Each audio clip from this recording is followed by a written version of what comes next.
Welcome to New York Florida Crosstalk. Florida transplants with a New York attitude. We give you fact-based viewpoints on today's current events. Join John and Mike where no topic is off limits.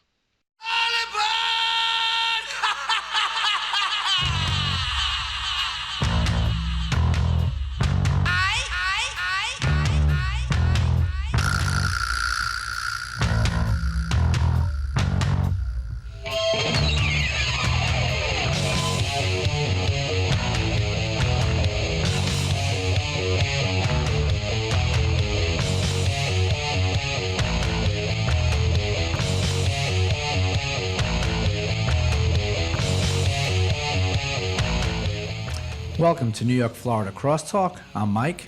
And I'm John, and we'd like to start off the show today by giving our condolences to the family and friends of Egypt Flight 804. There's no real words. I want to reiterate what John just said, because there's no real words to describe such a horrible event and the things that take place. And a lot of times you feel it when it's your part of the world, but no matter what part of the world anything like this happens, our sorrow goes out to them. And was it any surprise on how the candidates actually responded to this event? Not too big of a surprise. I think they just they played their part exactly, showing who they are. I mean, Donald Trump immediately called it a terrorist attack, right? He tweeted that. Yeah, he actually said that even before hearing back from the officials in Egypt. Yeah, he said it was 100% a terrorist attack. He immediately threw it to Hillary Clinton and mentioned Hillary Clinton's. I asked Hillary Clinton about what this is. And Hillary Clinton, I think she responded in an appropriate way. She said, it seems like a terrorist attack. But obviously, I guess she wants to wait until the official word is out. It does seem like it's probably a terrorist attack. Yeah, I mean, apparently from what I've read on it, the plane did a 90-degree turn to the left and then a complete 360 in the other direction. So, I mean, that's catastrophic. Yeah. You're talking a major accident. Right. And just to call it a 100% terrorist attack, you kind of you're using it as a political ping pong ball again. I don't think that's a good thing to do. Well, I mean, if you look at all of what Trump's tweeted right from the beginning, I mean, basically, if he would have been wrong or something, he'd just say, "Oops, I didn't really mean that. I just wanted to do something else with this tweet." I mean, it makes no difference what he says. I mean, you've said it 100 times. He said he could actually go out on the street. It doesn't matter what he does. And it doesn't. You're right. If he would have come out and if they would have discovered it was something else, all he needed to do at that point is to say they're covering it up. And his a lot of, not every supporter, but a lot of his supporters would just take his word for it. Whatever he says is right. I mean, he's been in the news a lot. And actually, the Democrats are going to be in the news even more now. Think about how much of a circus it's actually going to be with the Democrats now. We all predicted, I think everybody predicted, that the circus was going to take place in the Republican convention, and that actually ended early. That ended early. I think Ted Cruz just set his exits, and there's a lot of conspiracy theories or reasons for people thinking why he left at this point. But people the Republicans seem like they're trying to get behind Donald Trump. For a while there, it looked like Bernie Sanders was kind of accepting the fact that he was going to turn it over to Hillary. And just this last week, they said there's been a resurgence in his candidacy, and he's just going to be attacking Hillary again and looking to even harm Hillary a little bit. And take advantage of any possibilities to bring that party more further to the left. But at the same time, I mean, you got to think of who Hillary's thinking is our future VP. And is that going to harm his chances if she's considering asking him if he actually goes on the attack to the point where it harms her? I don't think it'll hurt his chances. I mean, in the past, there's been a lot of back and forth. I think even Ronald Reagan and George H.W. Bush had some big heated moments, and then he chose him as his VP. So I don't know if it'll harm his chances. I don't know if that's the direction Hillary would go. You and I were talking about it. There's a lot of scenarios that could play out. But think about, too, when back in 2008, when Barack Obama won the nomination, there was a little bit of animosity between Obama and the Clintons. And even though she fully supported him in the convention, later on there were these news stories about how they're just not friends. And then I think their professional opinion of each other began to grow, and I believe they're a lot closer now than they've been. So harming his chances, I don't know. I think there's going to be a lot of vetting to go. I think it's going to be more a strategic episode with Hillary. I mean, we've talked about it also. She's a politician. She's going to do what's in her best interest. And is it going to be in her best interest to take on Bernie, to take on Elizabeth, or to take on somebody else as a possible VP? Without a doubt, it is going to be a strategic move. I think, at one point, the big name that was out there for Hillary, and we talked about in a previous show, was Julian Castro, and you're starting to hear his name less.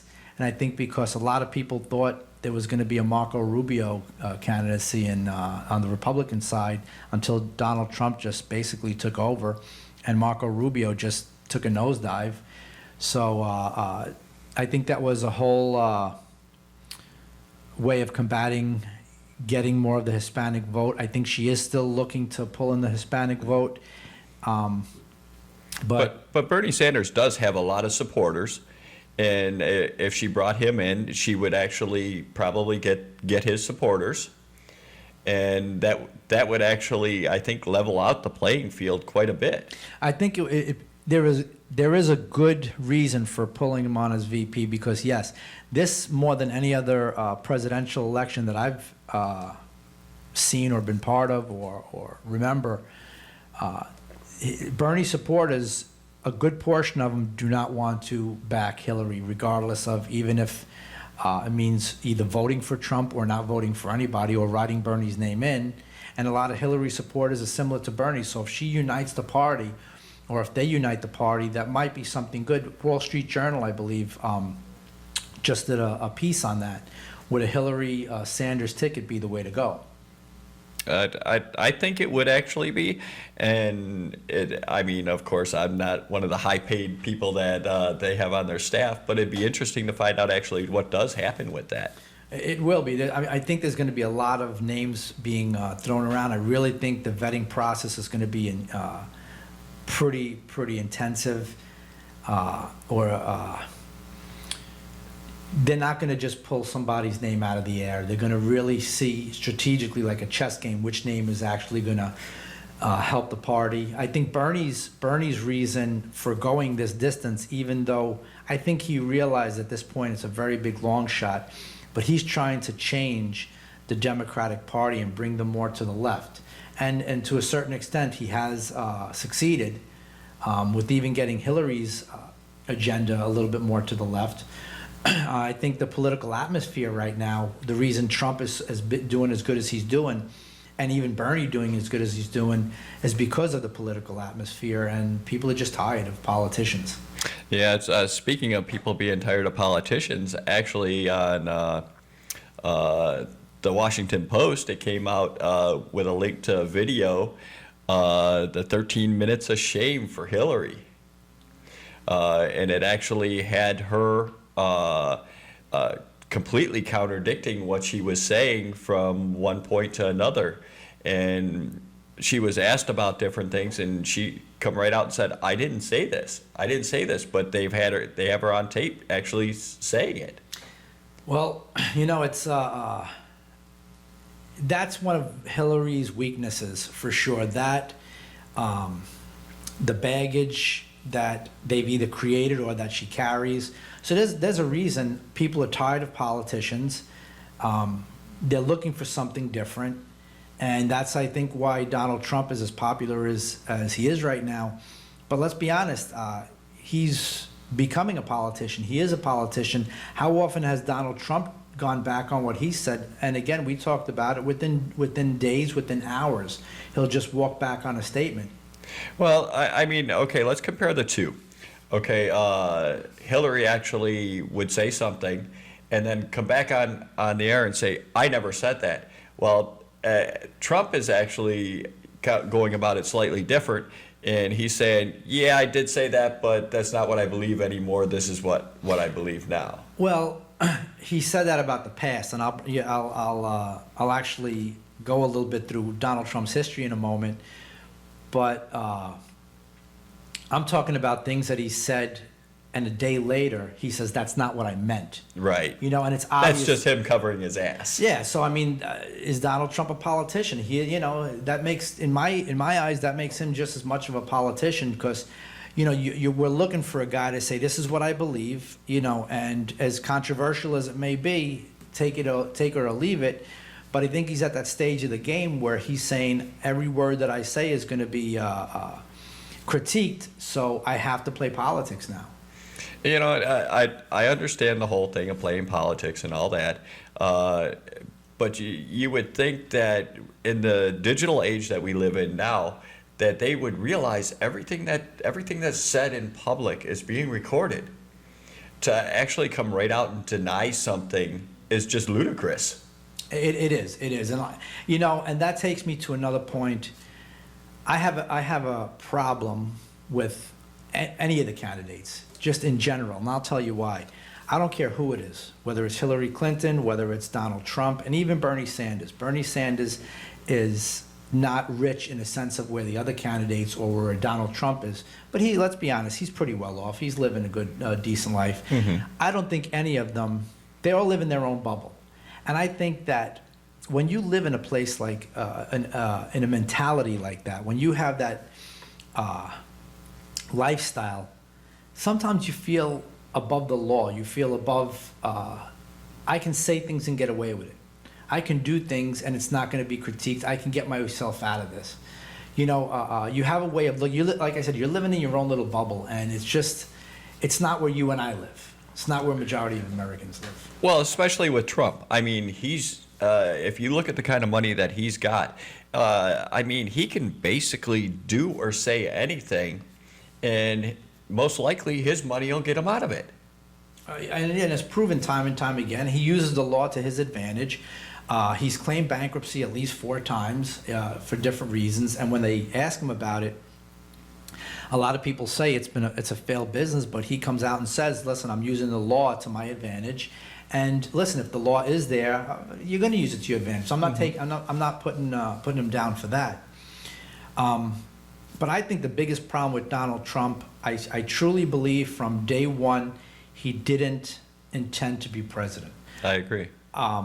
And the biggest challenge with that now is that being president isn't just a project. It's not something that you come and say, hey, you know what? I like steak. I'm going to put out steaks, and if that doesn't work, I won't put them out anymore. I have enough money. You're going to lead. You're going to be the leader of the most powerful place on earth. And it was pretty obvious, especially in the beginning, he really did not know a lot about the issues. No, he didn't take anything seriously. He didn't take anything serious. He didn't know a lot about the issues. Now, obviously, he's getting advisors to advise him. But you didn't live the life. You didn't live the political life. You don't know what was out there. As a matter of fact, I was mentioning this to you before, that Donald Trump, talk about flip-flopping. Here, let me get it for you here.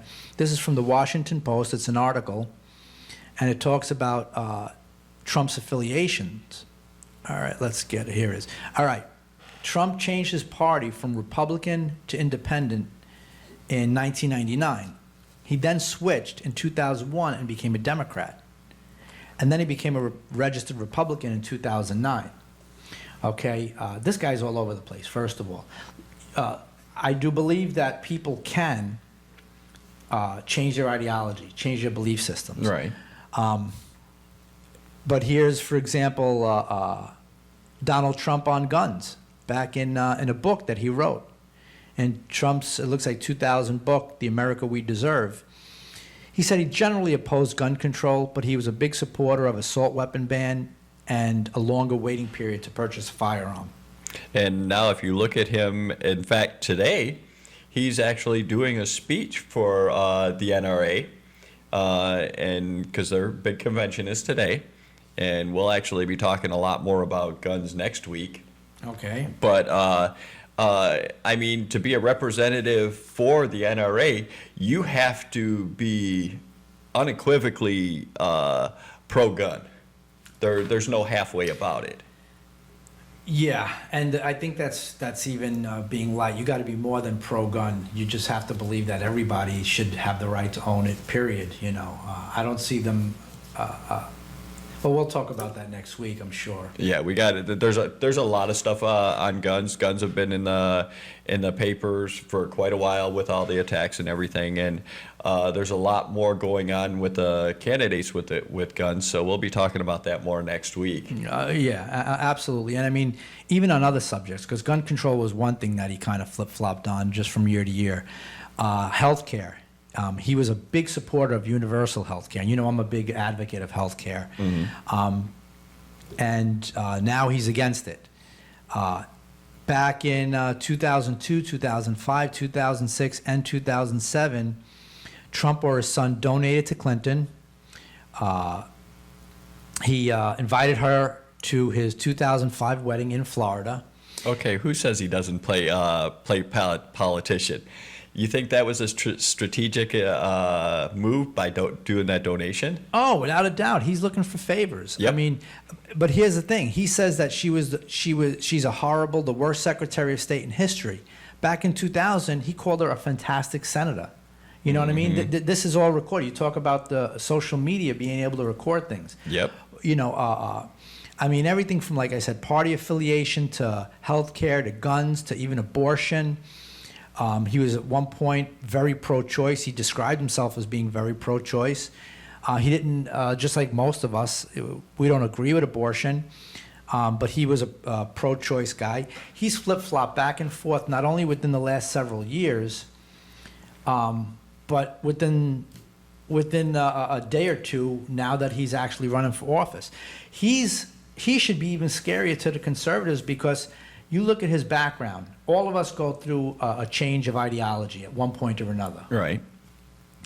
But he's made some drastic changes, and I believe exactly what you just said. It's for his own personal advantage. It really doesn't have a lot to do in beliefs for the benefit of the country. Well, I mean, if you look at the whole Republican Party, they've had trouble trying to get behind him just because he's saying he's a Republican, but he's not a conservative. I mean, he passed them a bone this last week by putting out a list of Supreme Court nominees that he would nominate. That are very conservative, very conservative. Very conservative. And so, I mean, again, that's him playing politics. And unfortunately, you know, people they'll take it for what it is and go with it. He's getting more popular. The polls are becoming much closer. I think, you know, it's going to go back and forth until we get into the general election and it gets closer. But he's becoming more popular. More Republicans are accepting him. I don't know if they're accepting him or they're just kind of standing on the side and waiting to see what happens next. Well, you know, the poll, like I said, the poll numbers are showing him either getting closer to Clinton, because right now, presumably, it's going to be Clinton and versus Trump. But his poll numbers are either getting closer to her. Some polls, he's even beating her in certain places. Okay, well, you got to look at it this way too. Is it actually him getting more votes, or Clinton possibly losing some votes? Well, I don't think. I think this is one of the times in history where both candidates are not very popular. Right. You know, and that's not really a good thing. You look at they've been pretty much attacking Hillary since the 1990s. You know, and figuring she's going to be a nominee eventually. They knew her aspirations were to become president for many years. So They were attacking her for a long time. Trump comes in now, and he goes and, like I said, I don't believe he had any intention of being president. He comes in there and says the most outrageous thing, and people are cheering him from the sidelines, going, he's speaking his mind. That's what we need. Maybe we do need somebody that's outside of politics, but again, do we need somebody that's never been where the average American has been? Well, I think we need somebody outside of politics to a point, because the position of a president, first of all, is to be a politician, to be politically correct when you're talking, not to throw outrageous stuff out there, but not being a politician, you give a new point of view. You give a new point of view, exactly. But if you look at where the standings are right now, a good portion of our allies, our closest allies, England, France, these people don't like Donald Trump. They're hoping he doesn't become president. They're not for him being president, and they publicly have stated their opposition. These are allies. Now we have Russia and Putin saying how he respects Donald Trump. Something's wrong with this picture. And right. It's just not. It's not a. It's not what we should be in. Is that going to make our country even more distant? I know back in the George W. Bush years, it was like W said, you're either with us or against us. If you don't work with us, you're against us. He didn't have that line of, you know what, you're our ally, maybe you don't agree with us. It was like, you're either with us or against us. Now, Donald Trump's taking that to a whole nother level. Well, according to Donald Trump, I know I was reading, and he was actually talking about increasing nuclear warheads and stuff. We've done our best to start dismantling nuclear warheads, because who's it going to benefit? If everybody has a bomb, what's going to happen? Yeah, that's another big issue. I believe there's a statistic out there that we actually spend more in defense than the next 25 top leading defenses in the world. It's something like that. Like I said, I don't know the specifics on it, but we spend the most. We have the biggest military. It's just when you have somebody who, like, again, look at Donald Trump's record with the military. And what record with the military? He was never in. That's exactly what I mean. But then so you're doing that for yourself, and your family's doing that for you. And then you come out to be president, and you're talking tough, and all these people that are Trump supporters, they're looking at him and say, "Look, he's not a wimp. He's a tough guy." I don't find that to be a tough guy. You back up your words with, "Look at what I did in my past. Look at what I did." I'm okay. I get out of serving in the military, but I'm easy to send your kids to the military. Yeah, a tough guy doesn't send somebody else to do his work for him. That's a bully. Yep. That is a bully. And if you look at Trump, you look at Chris Christie, these guys have a lot of tough talk, but their actions show different. Donald Trump, like you said, never served in the military. At one point, he said something to the fact of having more military experience than a lot of people in the military because of the school he went to. And where are the people, that are his supporters that are so pro-military saying, okay, I need to back up on this guy a little bit. He really doesn't represent us. To me, it's a mockery. He's making a joke out of it, and people are the laughing stock at that point. Actually, the entire U.S. is the laughing stock. We played a video that came from a Canadian a couple weeks back, and they're laughing at us. They're asking, "What the hell are you guys doing?" That's a big portion of the world saying that about us right now. I think they had that laugh in back when W was president at one point. We were kind of, whether you liked him as a president or not, he didn't appear very presidential a lot of the times, and Donald Trump is absolutely not appearing very presidential. And so you have people laughing at us. And on the same time, you have Canada opening up their doors, saying, we hear a lot of people want to move here.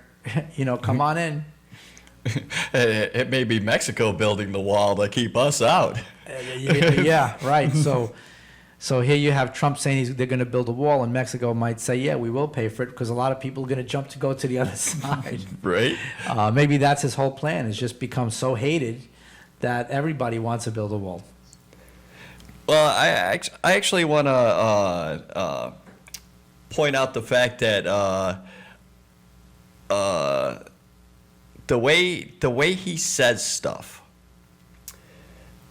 If you were in a corporation and you were just the average Joe on the floor, and you made some kind of racist or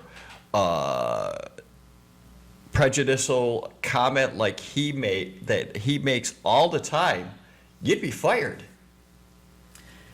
And he's getting away with this, making these comments, and people are praising him for it. Well, you're right. I forget who it was. It was Tom Brokaw or one of the news anchors. They actually said, as news reporters, why aren't people calling Donald Trump out? Why aren't they actually hitting him with the hard questions? They're giving him a free pass, and they're giving him free media time, and it's just making him more popular. They're not treating him the way they would, I believe, treat a normal politician.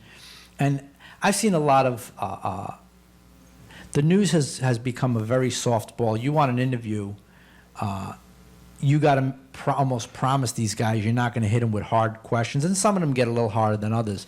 But how many times I'm watching one of the Sunday political shows, and you're sitting there saying, would you just ask this question? And it's almost an obvious question for them to ask, whether it be about health care or something else, and they're not asking it. Maybe they were told not to ask it, or this person won't appear back on their show. Well, part of it is, too, I mean, it's been a media circus right since the beginning. And it seems like no matter what Trump does, he can make the media. I mean, it's just, you got people sitting, waiting to see what he's got to say next. And why is it making the media? Because that's how the media, or that's how the news stations are making money. That's the big problem with having this without having this some sort of fairness doctrine in there, is because all these news stations are now looking for the most sensationalized story, and who is more sensationalized than Donald Trump's outrageous comments? I mean, he does it every day. I don't think there's been a day that's passed that he hasn't tweeted something derogatory or just outright slanderous. And this is the guy that gets some of his news reports from the National Enquirer. Right. So I mean, this is gonna play well for the media. They're gonna. I mean, let's be real. Let's be honest. Up until the election is there, and if he does go beyond that, I mean, the ratings are going to be out the roof. Comedians are going to have a great time with this. You know what I mean? It's going to be on TV all the time, just like they're doing now. But the sad part about it is now everything he says and everything he does is going to affect the American people. And this is where I think the news media, people that have a responsibility to this country, needs to start taking these politicians to task. And this is Hillary, this is Trump, this is Sanders. You need to take these people to task. That you possibly can be the leader of this country. You need to have some answers. And don't do a spin piece, and don't do an agenda-driven piece. Really get them where, really get them on the issues and challenge them. See, part of the problem is with that is the digital media, the digital age today is so much so that everybody's just watching everything that you're doing. And I mean, you can't control how often Donald Trump tweets, but at the same time, the people want to hear it, so the news is going to cover it. Right. And so, I mean, he's basically getting as much press as he wants. You're right. But see, here's my challenge. I think news, and this may come out as a shock, but I think news should be boring.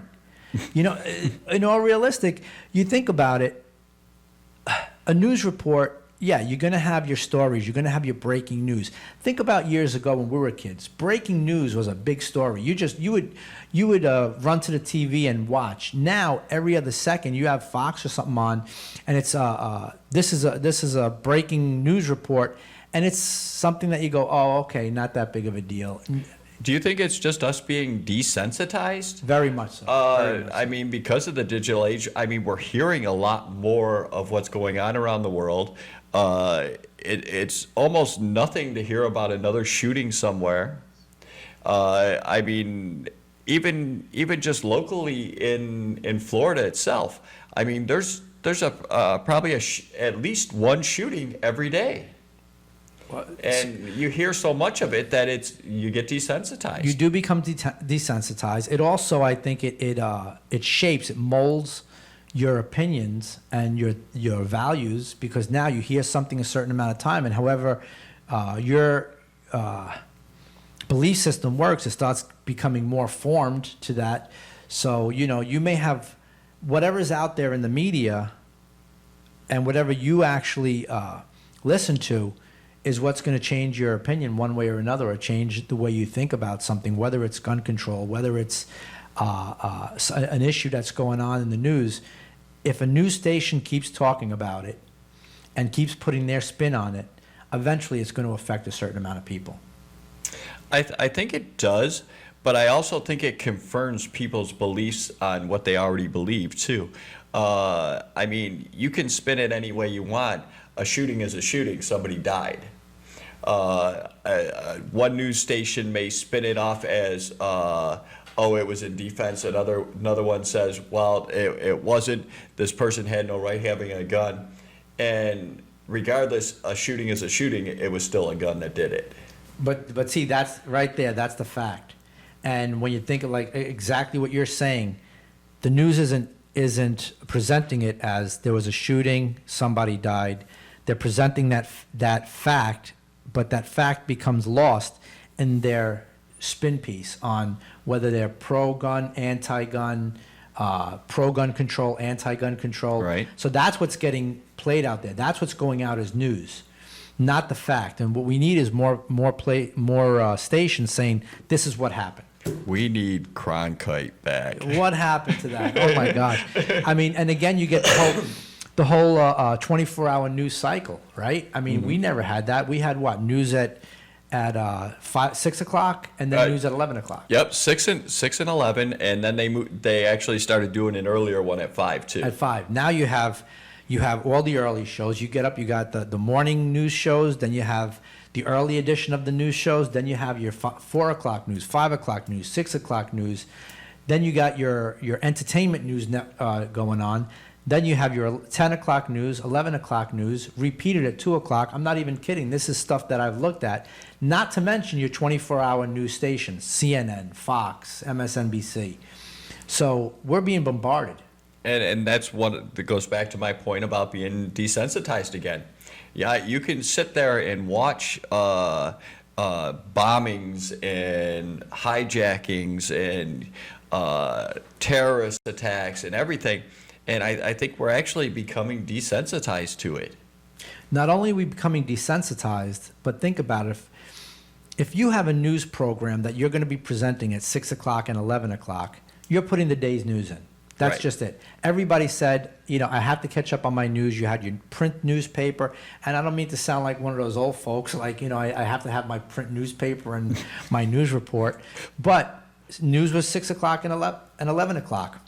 You had deadlines you had to meet in order to make it on the show that day. Right. And if there was a news story that was major, it broke into the program you were watching, and they had a special report. You had your tone come out. You had your music come out. Everybody ran to the television. There was a special report because it interrupted the show. Right. Right? Now, they have to cover pretty much 24 hours of news in order to make money for that news station. So they have to sensationalize it to make profit.